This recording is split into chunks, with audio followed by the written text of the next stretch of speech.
Guys, welcome to my channel. আজকে চাঁদ রাত আর আমার বাড়ির ছোটগুলা গরু দেখলেই তাদের এক্সাইটমেন্ট, পিকচার্স তুলছে, গরুকে ভয়ও পাচ্ছে আবার গরু ধরার চেষ্টাও করছে। আর আমাদের রিয়েল লাইফ গরুর ম্যানেজার হচ্ছে আমার ভাই, ফুল টাইম ডিউটিতে। গরুর খাবার, গরুকে ক্লিন রাখা, গরুর মুডি মুড সব কিছুর দেখাশোনা করছে সে, একদম গরুর অ্যাসিস্ট্যান্ট ম্যানেজার হয়ে গেছে। আর তুমি যদি ভাবো আমি তোমাদের ঈদের বাগান দেখাবো, ওয়েল সারপ্রাইজ, আমার কোনো বাগান নেই। তুমি অনেকে আমাকে কমেন্ট করে বলছিল আপু তোমার বাগান দেখো প্লিজ প্লিজ প্লিজ, কিন্তু আপু আমার তো কোনো সাজানো গোছানো বাগান নেই। আমাদের ছাদে আছে বাগান বিলাস গাছ, নয়নতারা ফুলের গাছ, পেয়ারা গাছ, পুদিনা গাছ, ডালিম গাছ, লাউ গাছ, লেবু গাছ, আরো অনেক ধরনের গাছ আছে, কিন্তু ওরকম সাজানো গোছানো কোনো বাগান নেই। এই বাগান বিলাস গাছটা আমার অনেক পছন্দের। এটা আমি 3 বছর আগে মিন্টো রোড থেকে কিনে নিয়ে এসেছিলাম। আর হ্যাঁ, একটা শিউলি গাছও আছে। আর শিউলি গাছটা হচ্ছে আমার আম্মুর মোস্ট ফেভারিট, আম্মুর অনেক পছন্দ, তাই আম্মুর এক জন্মদিনে আমি ওটা গিফট করেছিলাম আম্মুকে। ফুলগুলো ঝরে পড়ে যাচ্ছিল, তাই এগুলো উঠিয়ে আমি আমার বোনের মাথায় লাগিয়ে দিচ্ছিলাম। একজনের মাথায় লাগাচ্ছিলাম, তাই আরেকজন এসে কান্না শুরু করে দিল, তাই ওর মাথায় লাগিয়ে দিলাম কিছুটা। এই দেখো সুন্দর ঈদের চাঁদ, অনেকটা রোমান্টিক মুডের মতো, বাট আমার মনটা রোমান্টিক না, কারণ আমি সিক। মেহেদি দেওয়ার কোনো ইচ্ছা ছিল না, কিন্তু বন্ধুটা খুব এক্সাইটেড ছিল, তাই ওদেরকে দিয়ে দিয়েছিলাম। আম্মু রাতেই মুরগির মাংস রান্না করছিল, কারণ কোরবানি ঈদে আমার ভাইয়ের নন বিফ মিশন। ঈদের দিন সকালে গরুগুলোকে গোসল দেওয়া হচ্ছিল,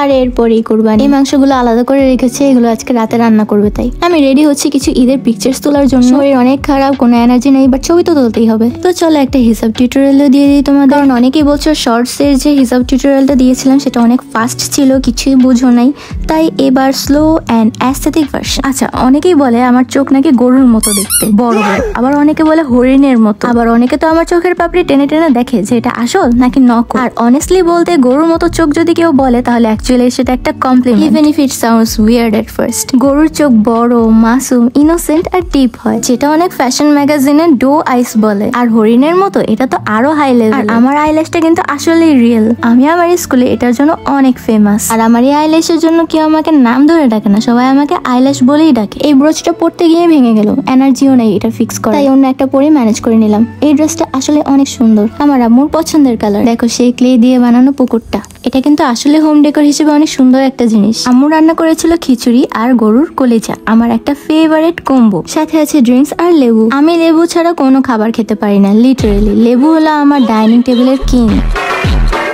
শুরু হয়েছে 3 বেলা গরুর মাংস খাওয়ার মিশন। এখন থেকে সকালে, দুপুরে, বিকালে, রাতে সব বেলায় গরুর মাংস। আর আজকে আমাকে একটা মশা কামড় দিল, দেখতে একদম ডেঙ্গু মশার মতো। বইয়ে যেমন পড়েছিলাম সাদা কালো রঙের থাকে, সেরকম। আমি একদম M15 মোডে এই মশাকে মেরে ফেললাম। আল্লাহ জানে এটা আসলে ডেঙ্গু মশা ছিল কিনা, অনেক স্কেরি ব্যাপারটা। রাতে আম খেতে খেতে আমার সেকেন্ড ইউটিউব চ্যানেলের লোগো এডিট করছি, ডেইলি ব্লগ, মিনি ব্লগ সহ আরো মজার মজার চ্যালেঞ্জ নিয়ে ব্লগ বানাবো। তো তাড়াতাড়ি আমার চ্যানেলটা সাবস্ক্রাইব করে দাও। আজকের জন্য এতটুকু, সত্যি বলতে ব্লগটা আমার ইচ্ছা মতো করতে পারিনি, কারণ আমি অনেক সিক, বাট তোমাদের ভালোবাসা দেখে আর ছেড়ে দিতে পারলাম। আমার জন্য দোয়া করো, আর তোমরা সবাই ভালো থাকো, সেফ থাকো, লাইক কমেন্ট শেয়ার করো, সাবস্ক্রাইব করো। নেক্সট ব্লগে আবার দেখা হবে ইনশাআল্লাহ। Bye bye.